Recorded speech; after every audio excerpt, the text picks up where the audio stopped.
M. Night Shyamalan's latest film is Knock at the Cabin, a thriller film in which a couple goes on holiday with their adopted daughter in the middle of nowhere, in the middle of the woods. It's a weird lake cabin thing.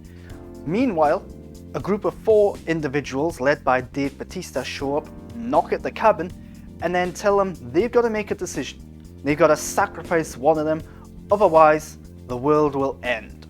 So that's where the film kicks off. Knock at the Cabin is a disappointing film, I would say, overall. It's not bad by any means, it's just that the central mystery of the film about this post-apocalyptic potential in the future doesn't really go anywhere. It doesn't really have a big twist or a surprise at the end of the film, which is what M. Night Shyamalan's kind of known for. So it's disappointing that this film plays out exactly how I thought it was going to play out, and there's no twist, no surprise, no shocking moments whatsoever. There are some good thrilling moments, there are some good gory, suspenseful, surprising, shocking, disturbing scenes, but nothing that wowed me. At the front of this film is Dave Bautista's performance as Leonard, the sort of leader of the group who invade the home.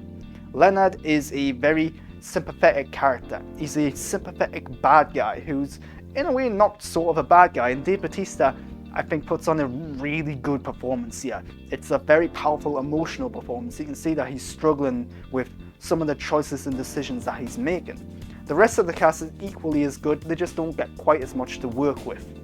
Knock at the Cabin is very well made for the most part. It's well directed, some good camera angles and shots, a good sense of location and setup. They do a good job of detailing all the characters throughout the movie and making us care about some of the characters as well. It is just disappointing that a lot of the characters don't speak or talk or act like real people, because if they did, there wouldn't be much of a movie. So there is some stilted dialogue here and there. There are some questionable moments like, why aren't you asking this? Why aren't you explaining this better? Why aren't you going into more detail or depth? There's a lot of stuff like that, a lot of questions asked with very few answers. And like I said, the ending is lacking because I personally found it to be very predictable. I didn't think there was a twist, I didn't think there was a surprise.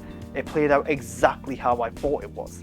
Maybe that's just me, I don't know. Maybe there wasn't meant to be a twist. But as an M. Night Shyamalan movie, I kind of expected a little bit more towards the back end of the movie. So overall, not the most engaging, entertaining film ever, but it does have its moments, and Dave Bautista is fantastic.